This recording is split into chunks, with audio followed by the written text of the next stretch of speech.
When there is a heavy downpour of rain, or when we water our plants in the garden, it is the roots that absorb water for the plant. More specifically, the millions of root hairs present on the root tips absorb both water and minerals from the soil. These root hairs not only increase the surface area for absorption, but also assist in water absorption through diffusion. After water is absorbed, it moves deeper into the root layers by one of two pathways, apoplast and symplast.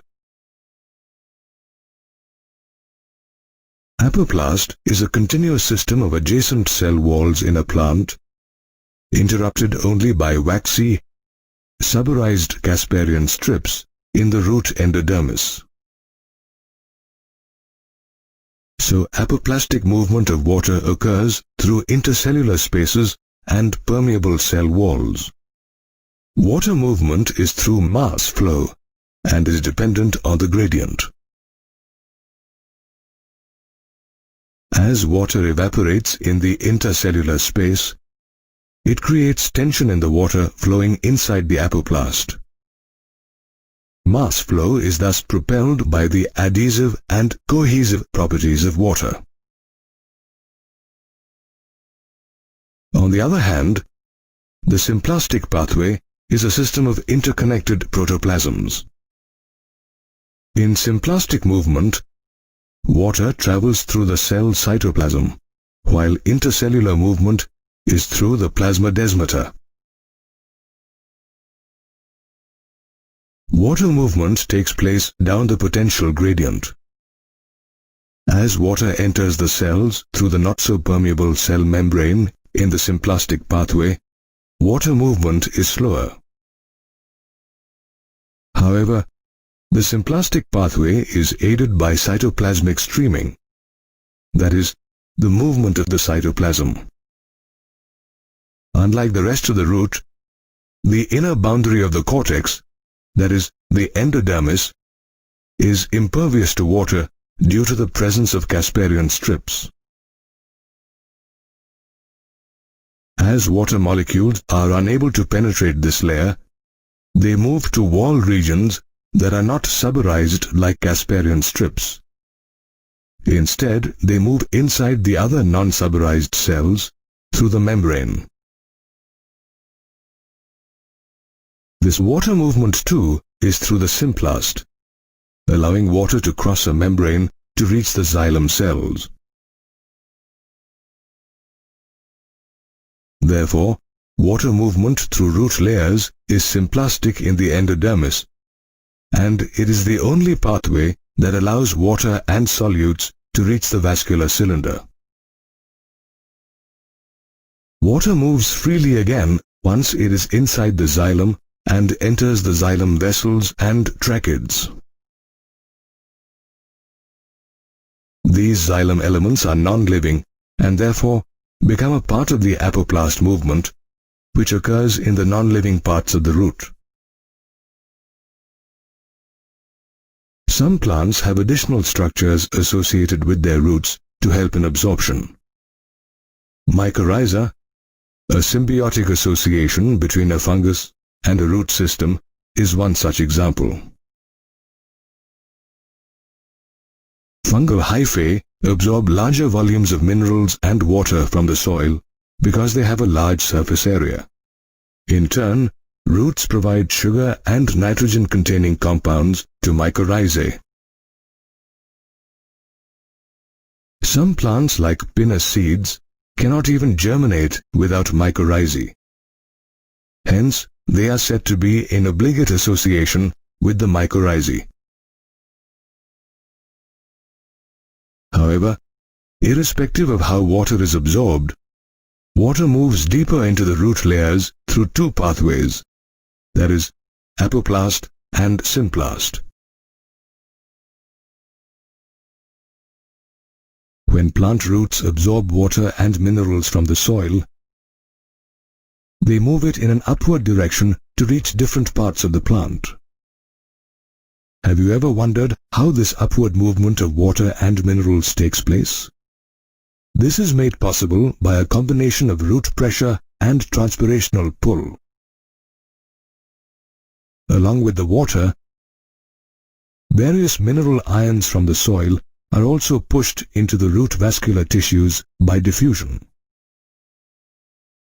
As a result, the pressure inside the xylem increases. This positive pressure is known as root pressure. Root pressure can be observed in a plant by a cut stem experiment. In the early morning hours of a humid day, if a soft stem is cut horizontally near its base with a blade, drops of solution ooze from the cut stem. This oozing is caused by positive root pressure.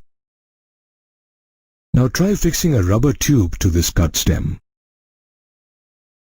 You will be able to collect and measure the rate of exudation and also determine the composition of exudates. The impact of root pressure is best witnessed during the night and early in the morning when evaporation is slow. At this time,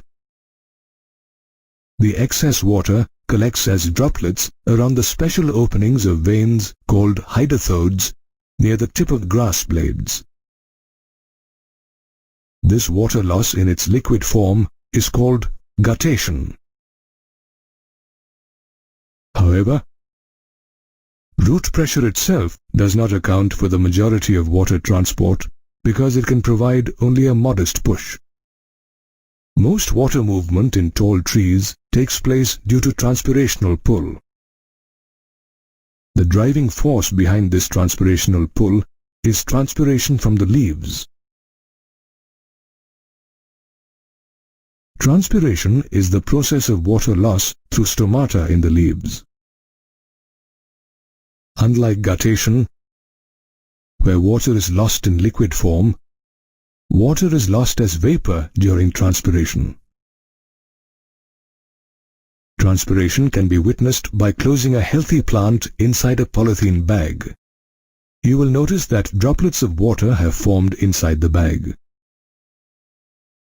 These water droplets are caused by the loss of water from leaf stomata by transpiration. The water loss due to transpiration pulls the water upwards in a plant stem. Did you know that the transpirational pull generated by this process of transpiration is strong enough to cause water to move upwards even in tall trees by as much as 15 meters per hour? Water transport is also aided by cohesion and surface tension. Cohesion is the mutual attraction between water molecules, and surface tension is the force acting on a water molecule traveling upwards in the xylem. Since cohesion tension helps the transpirational pull, it is also known as the cohesion tension transpirational pull model of water transport.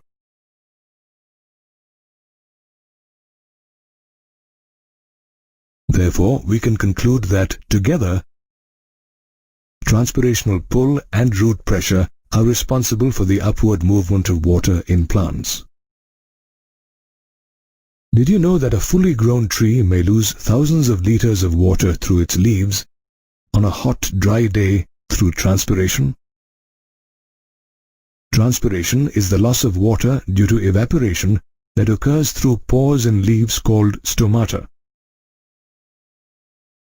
Stomata are not only the site of water loss for transpiration, they also help in the exchange of oxygen and carbon dioxide in the leaf.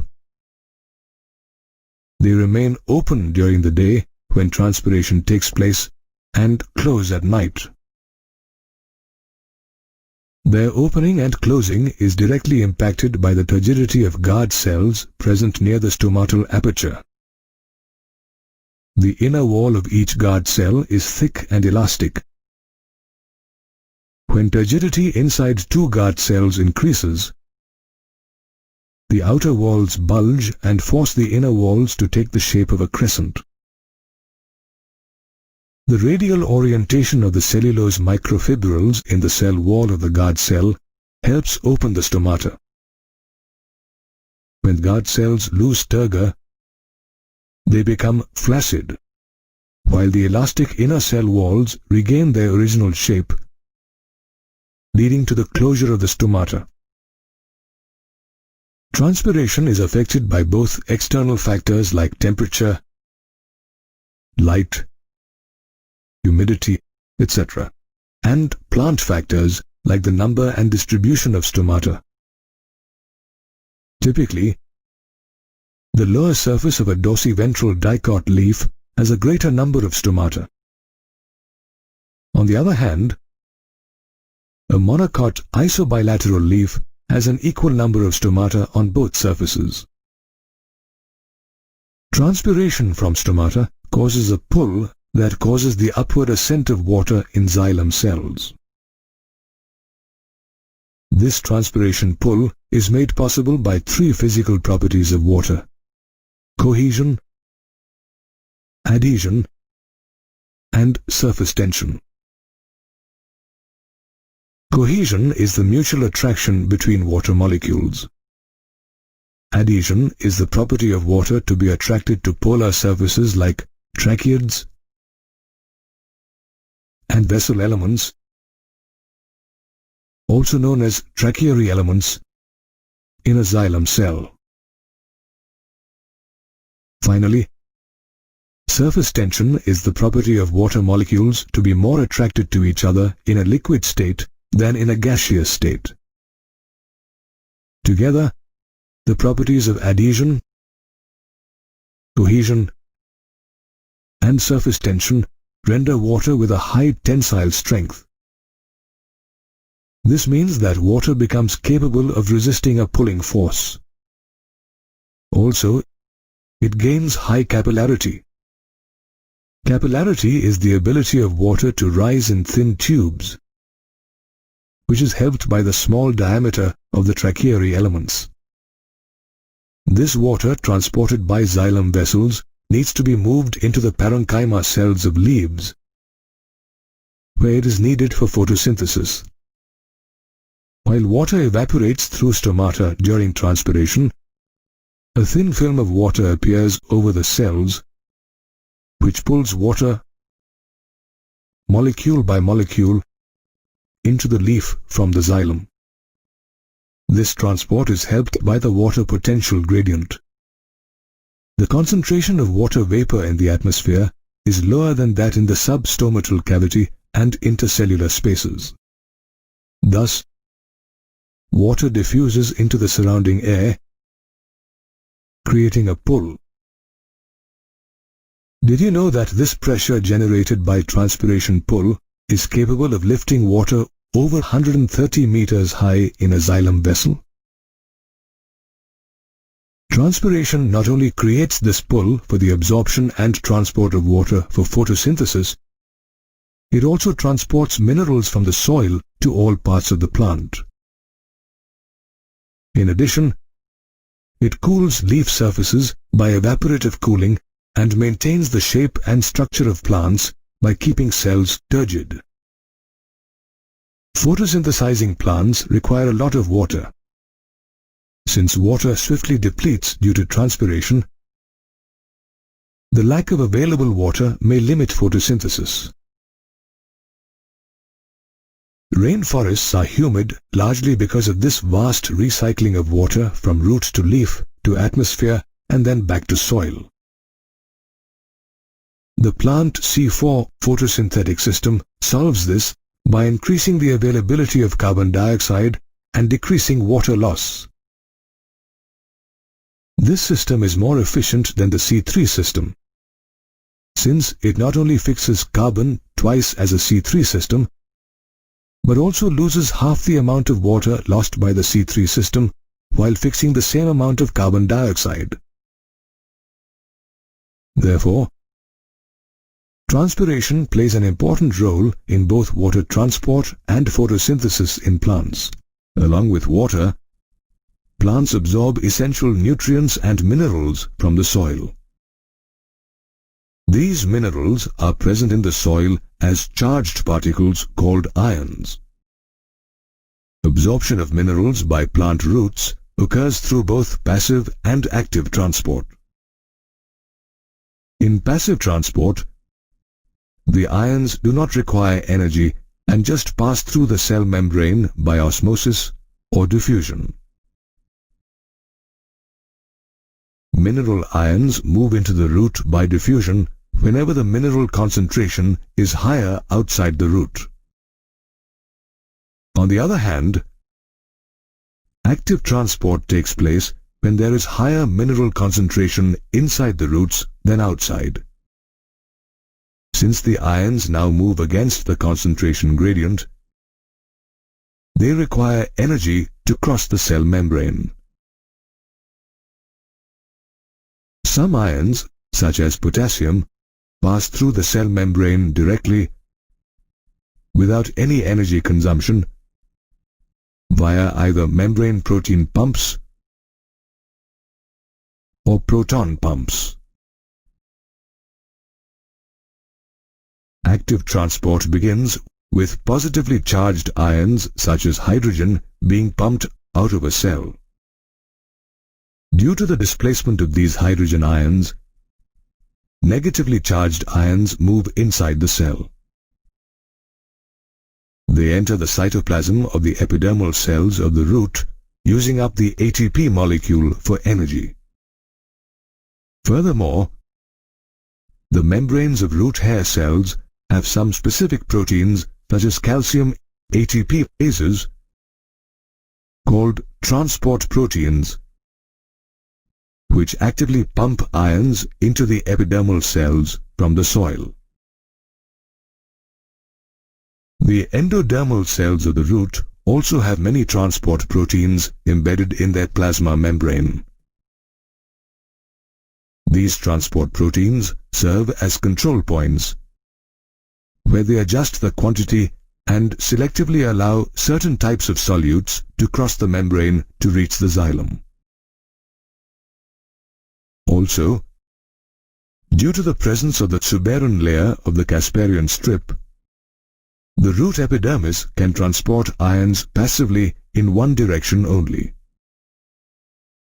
The active uptake of ions causes a water potential gradient in roots, which results in the uptake of water by osmosis. After ions reach the xylem either passively or by active absorption, they are transported up the stem to the various sinks inside the plant body by transpirational pull. The sinks inside plants are usually found in its growing regions like apical and lateral meristems, young leaves, developing fruit, flowers and seeds, as well as storage organs. These mineral ions are unloaded at the fine vein endings of leaves through diffusion and are taken up by active transport by associated cells such as mesophyll cells. Plants can also remobilize minerals from older dying parts to young developing parts where they are required. For example, minerals from old dying leaves of deciduous plants are exported to other parts like young leaves before the leaves fall. Phosphorus, sulfur, nitrogen and potassium are readily mobilized as inorganic ions, while some elements such as calcium that are structural components cannot be remobilized. Small amounts of phosphorus and sulfur are also carried as organic compounds. However, most of the nitrogen is carried as organic compounds in the form of amino acids. Moreover, the xylem and phloem exchange small amounts of the materials they carry. Both xylem and phloem elements are responsible for the transport of minerals in plants. Plant food is primarily sucrose. It is transported by a vascular tissue called phloem from a source to a sink. The transport of sugars inside the plant by phloem is called translocation. The leaf is usually the source, since this is where food is synthesized via photosynthesis, while a sink is any part of a plant where food is stored or is required. For example, fruits or roots. However, sink and source roles can be reversed depending on the plant's needs.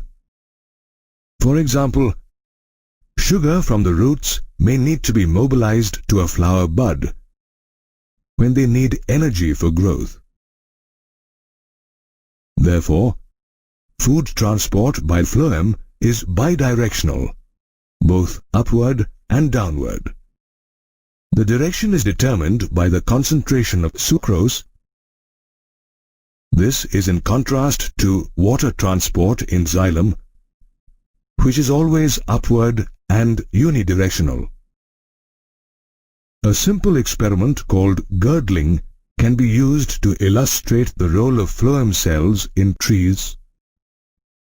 In this experiment, a ring of tree bark up to the depth of the phloem layer is carefully removed from the trunk. The portion of the bark above the ring on the stem becomes swollen after a few weeks because the downward movement of food doesn't take place any longer as the phloem cells have been cut. Therefore, it can be concluded that transportation of food takes place via phloem cells. Phloem tissue is made up of sieve tube cells, which are long columns with holes in their end walls. These holes are called sieve plates. Cytoplasmic strands pass through these sieve plates to form continuous filaments. However, most of the cellular functions of sieve tube cells inside the phloem are carried out by companion cells. The fluid that passes through these phloem cells is called phloem sap. It is mainly water and sucrose.